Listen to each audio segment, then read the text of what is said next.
What if a woman perpetual became a space marine? Will it even work? Could a female immortal survive the brutal process that creates a space marine? Will she survive the process, and if so, will her body reject the gene seed? Let's look at these questions from more angles than one. So hi there, my golden Astartes, and welcome back to the channel. We dive deep into the blood-soaked, warp-tainted universe of Warhammer 40,000, and today we're tackling a question that's sure to spark some heated debates in the comments. So what if a female perpetual, a near-immortal superhuman, tried to become a space marine? Could she survive the brutal process? Would she even emerge as an Astartes? Or would the Emperor's sacred gene seed say, nah, not today? So prepare, because we are about to explore this wild what-if scenario, and trust me, it's going to be a ride through the grim dark. If you are new here, of course, hit that subscribe button and ring the bell so you don't miss the next 40k lore deep thoughts video. So let's get started. Imagine this. A woman who can die. She has been shot, stabbed, disintegrated, and maybe even thrown into a store. But she just keeps coming back. Good as new. That's a perpetual in the Warhammer 40k universe. Humans gifted or maybe cursed with immortality and regeneration that makes Wolverine look like he's got a paper cut. We are talking about folks like the Emperor of Mankind himself, the Salamander's Primarch Vulcan, or Urda, the badass woman who helped create the Primarchs. They're people who laugh at the face of death and their bodies rebuilt from injuries that would make a Tyranid choke on its own claws. But could one of these immortal ladies survive the insane process that turns a human into a space marine? And if she's a woman, does the lore even allow it? Let's break it down. First, let's talk about what it takes to become a space marine. If you ever read a Horus Heresy novel or scored the Lexicanum, you know this ain't no walk in the park.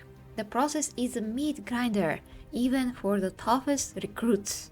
We are talking young boys, usually preteens, chosen for their physical grit and mental steel. Over years, they undergo surgeries that make a chaos ritual look like a spa day. They get 19 specialized organs called gene seed implanted into their bodies. Stuff like a second heart, a bone hardening osmodula, and a bascopia that turns their muscles into something that could bench press a dreadnought. But it's not just the surgeries. They're pumped full of chemicals, psycho-indoctrinated to be loyal killing machines, and thrown into training that makes the Inquisition's torture chambers seem cozy. Even then, plenty of recruits don't make it. Their bodies reject the implants, their minds break, or they just flat out die. And here's the kicker. The process is designed for males because the gene seed comes from the male Primarchs, crafted by the Emperor and Urda. So where does that leave a female perpetual? Now let's meet our hypothetical heroine. Let's call her Lyra, a natural-born perpetual who's been around since the Age of Strife, regenerating from everything the galaxy's thrown at her. She's tough, she's smart, and she's got a fire in her soul to serve the Emperor as one of his angels of death. Let's start with the easy part, survival. Perpetuals are basically unkillable unless you've got a super rare artifact called Fulgurit, forged from the Emperor's own psychic mojo. A Lyra could get cut open, have her organs rearranged, and suffer catastrophic implant rejection. Probably asking, is that all you got? Injuries that kill normal recruits? Child's play! She could survive atmospheric re-entry or a point-blank plasma blast, so a few botched surgeries aren't gonna faze her. There's even a precedent, Anvo Ton, a Grey Knight Space Marine. is a Perpetual who went through the process and came out swinging. So yeah, Alira's surviving this, no question. And you know what? Maybe I'm going to do a video about this guy. He sounds very interesting. But let's continue with Alira for now. So, can she actually become a Space Marine? So the lore kinda throws us a curveball here, because the gene seed is tailored for male physiology, hormones, genetics, the whole 9 yards. It's why we've never seen a female Space Marine in 40K canon. And trust me, the fandom's been arguing about this for decades. Alira's female biology might not play nice with the Primarch gene seed. Her supercharged perpetual immune system could see those implants as invaders and extract them out faster than a heretic fleeing an exterminatus. But hold on, Perpetuals are optimized humans, the next step in our evolution. Their bodies are adaptable, almost like they're built to rewrite the rules. If Alira's mind and soul are all in for becoming an Astartes, her regeneration might incorporate the gene seed, molding her body to accept the implants. Imagine her waking up after a failed surgery, her body rebuilding itself with a second heart and ceramide hard bones like, well, guess I'm an Astartes now. But let's say the implants don't take. What happens if Alira dies during the process? And she will, because Perpetuals die and come back all the time. Does she regenerate as a Space Marine, or does she revert to her baseline human form? This is where the lore gets murky, and it's perfect for speculation. Take Vulcan, the Salamander's Primarch. He died over and over, and every time he came back, he was still a Primarch, enhancements and all. So if Alira's body accepts the gene seed, her regeneration could look in those Astartes traits, making her a true Space Marine. But if her immune system says nope to the implants, she might come back as her regular perpetual self. Either way, she's walking away from this alive, which is more than most aspirants can say.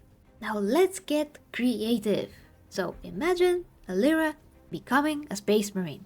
Maybe the Emperor himself tweaks the gene seed, or a rogue janitor on Mars runs a secret experiment. What's her story? She'd be one of a kind Astartes, a female angel of death in a galaxy that's never seen her like. She'd face suspicion from her brothers, maybe even accusations of heresy. But her immortality and combat prowess would shut down the haters real quick. Picture her charging into battle, bolter blazing, regenerating from wounds that would fell a Terminator, and inspiring her squad with a mix of grim determination and hope. Something rare in the 41st millennium.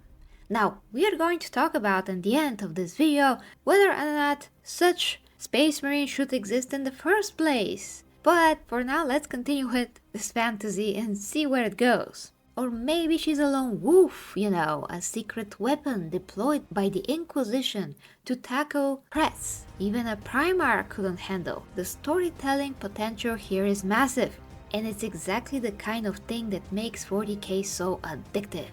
I will interject here a bit and say that, of course, if this character existed and if she is written amazingly, if she has, well, real character to her, qualities that we can totally stand behind, and she's not just thrown in there just to be a female Astarte, well, then that is going to give her character real quality, real meaning and gravitas. But if she's just thrown in there just so we can have inclusion, then she can go to hell for all I care.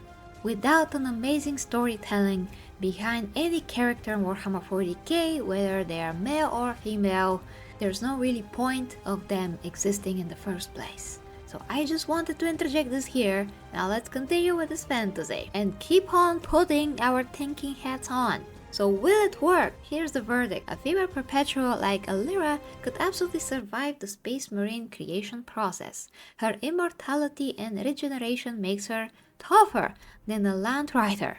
Becoming a functional Space Marine is trickier. The male-specific gene seed and her unique biology might not mesh, but her perpetual nature gives her a fighting chance to adapt and emerge as something new.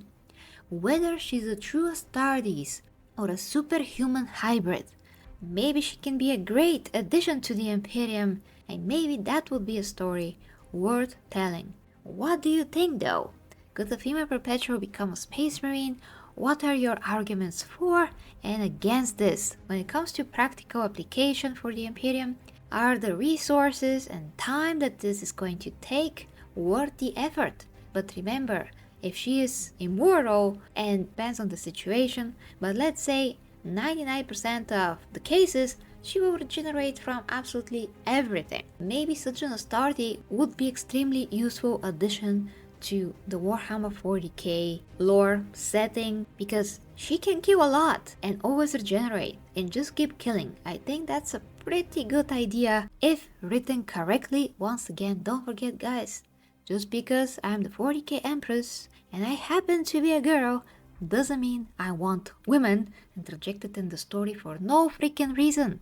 I want good written characters, and I do think that this is a good idea to just think about. I'm not saying put it in the lore, I'm saying maybe this is the only way for us to logically have a female Space Marine when she is a perpetual actually having more usefulness to the Imperium because of her nature, and I do see great potential for amazing stories around her. So let me know what you think in the comments. Thank you so much for watching, and if you like to support me, I do fitness, health, nutrition, life coaching, and of course, if you have any issues with your personal relationships, I also do sex education, and that's over at my OnlyFans, where I do normal content.